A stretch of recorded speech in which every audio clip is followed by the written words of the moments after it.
आज आपण बनवणार आहोत कोकणातील पारंपरिक पद्धतीने तांदळाची खीर। खिरीसाठी इथे मी 1 लिटर दूध तापत ठेवलेले आहे। त्यात आपण ना एक बारकसं हळदीचं पान टाकून घेऊया आणि दूध आपण ना छान उकळवून घेऊया। दूध उकळेपर्यंत ना आपण खिरीचं साहित्य पाहूया। इथे मी अर्धी वाटी तांदूळ घेतलेले आहेत। तांदूळ आपले ना वाडा कोलम तांदूळ मी घेतले। आपण कोणत्याही प्रकारचा तांदूळ घेऊ शकतो। हे मी स्वच्छ धुवून सुक्या फडक्यावर असं पंख्याखाली सुकवून घेतलेलं आहे। आता त्याचे आपण ना मिक्सर मध्ये असं जाड अशी भरड काढून घेऊया आणि आपल्याला ना 2 चमचे तूप लागणार आहे, 1 वाटी गूळ लागणार आहे आणि अर्धी वाटी ना ओलं खोबरं घेतलंय, 1 मोठा चमचा वेलची पावडर घेतलंय, चिमूटभर मीठ लागणार आहे आणि बदामाचे काप घेतले आहेत थोडे आणि आपण काजूचे पण तुकडे घेतलेले आहेत थोडे। आता मिक्सरच्या भांड्यामध्ये ना आपण तांदूळ घालून घेऊया आणि 2-3 वेळात ना चालू बंद करून असं आपण ना मिक्सरला जाडसर अशी भरड काढून घेऊया। अशा प्रकारे आपली जाडसर अशी तांदळाची भरड काढून झालेली आहे। हे बघा, इथे मी एक पॅन गरम करून घेतलाय। त्यात आपण ना 1 चमचा असं तूप टाकून घेऊया। तूप छान गरम झालं ना का आपण हे आता भरड तांदळाची काढली ना ती छान तुपावर भाजून घेऊया।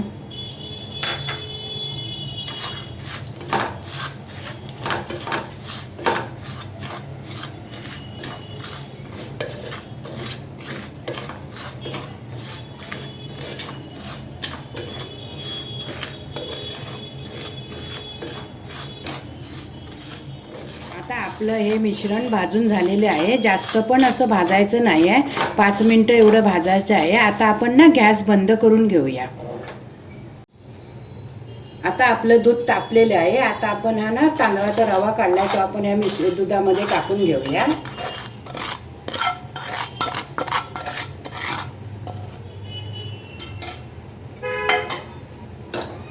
आणि दुधाला कढी येईपर्यंत तांदूळ शिजेपर्यंत आपण ना ढवळत राहायचं आहे।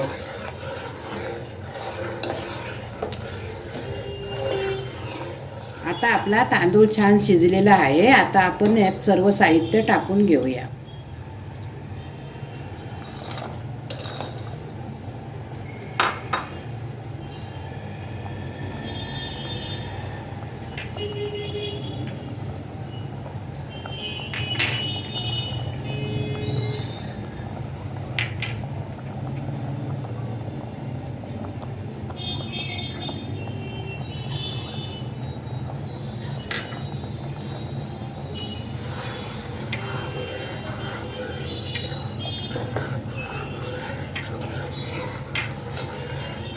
आता आपण गूळ वितळेपर्यंत छान अशी खीर आपली शिजवून घेऊया।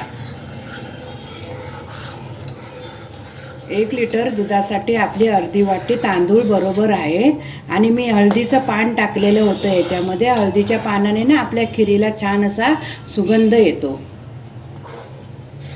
आता आपली खीर झालेली आहे। आता आपण ना गॅस बंद करून घेऊया।